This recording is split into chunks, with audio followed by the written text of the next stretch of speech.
ગુજરાતના પૂર્વ મુખ્યમંત્રી વિજયભાઈ રૂપાણી આપણી સાથે છે. રાજીનામું આપ્યા બાદ પ્રથમ વખત વીટીવી સાથે વાત કરી રહ્યા છે. વિજયભાઈ સાથે જ વાત કરીશું.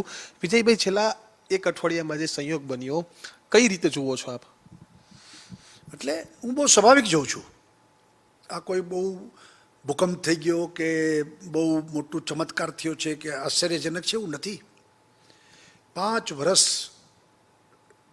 અમારા હાઈકમાન્ડે મને જે તક આપી, નરેન્દ્રભાઈનો આભાર માનું છું, અમિતભાઈનો પણ આભાર માનું છું કે ગુજરાતની જનતાની સેવા કરવાની મને તક આપી છે. એટલે હું કોઈ બાબતમાં મને રંજન પણ નથી, અસંતોષ પણ નથી. અને પાર્ટીએ કીધું કે ભાઈ ચાલો આપણે પરિવર્તન કરીએ છીએ, તો એક સ્વાભાવિક પરિવર્તનની પ્રક્રિયા છે અને આ ભારતીય જનતા પાર્ટી જ કરી શકે, આ બીજી કોઈ પાર્ટી ન કરી શકે આવી રીતે.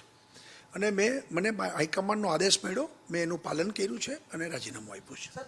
વિજયભાઈ, ક્યારે એવો આદેશ મળ્યો કે તમે રાજીનામું આપો ને એની કેટલી કલાકોમાં તમે રાજીનામું આપી દીધું? એટલે મને આગલી રાત્રે મને આદેશ મળ્યો, મેં બીજે દિવસે રાજીનામું આપી દીધું છે. હવે પછી વિજયભાઈ રૂપાણી ક્યાં જોવા મળશે? રાજકોટ ફરીથી જોવા મળશે, ગાંધીનગર જોવા મળશે કે પછી દિલ્હી જોવા મળશે? બધી જગ્યાએ મળશે. હું રાજકોટ તો જવાનો જ છું, ગાંધીનગર રહેવાનો છું અને પાર્ટી જે જવાબદારી સોંપશે ત્યાં કામ કરશું. વિજયભાઈની ઈચ્છા શું છે? સંગઠનમાં કામ કરવાની છે? કેવા પ્રકારની કામગીરી કરવાની ઈચ્છા છે? કામગીરીમાં ઈચ્છા અમારા કરતાં પાર્ટી જે નક્કી કરતી હોય કરવાનું હોય, છતાં પણ સંગઠનનું કામ સોંપશે તો મને ખૂબ આનંદ થશે. વિજયભાઈ, 5 વર્ષ સુધી તમે કીધું એમ શાસન કર્યું. 5 વર્ષમાં એવી સૌથી વધારે વસ્તુ કઈ ગમી કે જે જીવનભર વિજયભાઈને યાદ રહેશે કે નહીં, મને આ વસ્તુ ખૂબ ગમી, જનતા સુધી પહોંચી? એટલે અનેક યોજનાઓ એવી છે કે જે મને જીવનભર યાદ રહેશે. લોકો પણ આજે એ વાત કરે જ છે. દાખલા તરીકે સૌની યોજના, સૌરાષ્ટ્રનો પાણીનો મોટો પ્રશ્ન આપણે પૂરો કર્યો છે. દાખલા તરીકે સેવા સેતુ, કે નાના માણસને ધક્કા ખાવા પડતા હતા, એને બદલે એક રિયલ ટાઈમ ત્યાં ને ત્યાં જ એને એના બધા હક મળી જાય.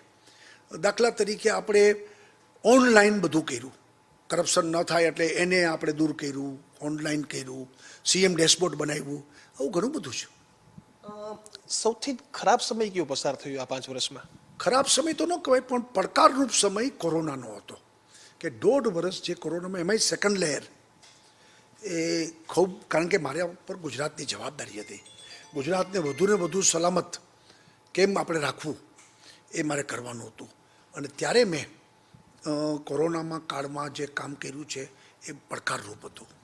જે મંત્રીઓ હતા, સૌથી વધુ સાથ સહકાર કેનો રહ્યો? પરિવારનો સાથ સહકાર આ સમયમાં કેવો રહ્યો? કારણ કે ઘરમાં પણ ટાઈમ ઓછો આપી શકો. મંત્રીમંડળમાંથી પણ કેનો વધારે સહકાર મળ્યો? બધા મંત્રીઓનો પૂર્ણ સહકાર મને મળ્યો છે. કોઈ પણ મંત્રીએ મેં કીધું એ મુજબ બધાએ પોતાનું કર્તવ્ય બજાવ્યું છે. અને ઘરનો પણ તો સ્વાભાવિક હોય જ, અને ઘરમાં મારા પત્ની, મારા બાળકોએ પણ મને પૂરતો સહકાર આપ્યો છે. વિશેષ આભાર કોનો માનશો? બધાનો, ગુજરાતની જનતાનો પણ માની, જનતાએ પણ મને એટલો સહકાર આપ્યો છે. હવે પછી વિજયભાઈનું નવું સરનામું? નવું સરનામું એટલે મારું જે છે એ જ ગાંધીનગરમાં હું રહીશ અને રાજકોટ પણ મારું જે ઘર છે. આ 2 સરનામા છે મારા. વિજયભાઈ એવું કહેતા આવ્યા છે ને આજે પણ કહે છે કે હું તો સીએમ જ છું હજુ પણ. હું એટલા માટે કહું છું, CM means common main.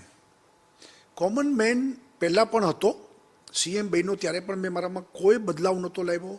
Common મેનની જેમ જ સીએમ તરીકે રહ્યો છું અને હવે હજી પણ કોમન મેન છું. એટલે પહેલાં સીએમ હતો, અત્યારે સીએમ છું ને ભવિષ્યમાં સીએમ જ રહેવાનો છું. તમે કોમન મેનની વાત કરી તો એક સંવેદનશીલતાનો મુદ્દો ખૂબ ઉછળ્યો, અલગ અલગ રીતે વિશ્લેષણો પણ થયા અને ખુદ તમારી દીકરીએ પણ એક સ્પષ્ટતા કરવી પડે કે ભાઈ સંવેદનશીલતા રાખવી કોઈ ગુનો નથી. વિજયભાઈ એવું માને છે કે સંવેદનશીલતા રાખવી કોઈ ગુનો નથી? 100%. અંતે વ્યક્તિ શેના માટે આ બધું કરે છે? અને જો વ્યક્તિને કોઈ પીડિત, શોષિત, એના માટે જો સંવેદના ન થાય તો એ વ્યક્તિ જ નથી. એટલે સંવેદનશીલતા દરેક વ્યક્તિમાં રહેવી જોઈએ. કંઈ પણ પીડિત, શોષિત માટે વેદના થવી જ જોઈએ, આ હું માનું છું. ખાસ હવે લગભગ 1.25 વર્ષનો સમય રહ્યો છે નવા સીએમ માટે. લાગે છે કે 1.25 વર્ષ ભૂપેન્દ્રભાઈ માટે પડકાર છે કે પાર કરીને ફરીથી 22માં પણ ભાજપ સત્તાના શિખર સર કરશે?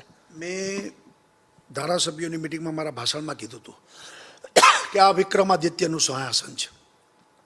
આ મોદીએ તપાવેલું સિંહાસન છે.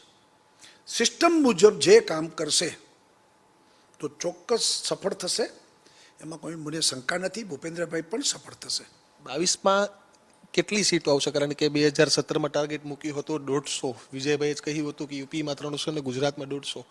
22નો શું ટાર્ગેટ મૂકો છો?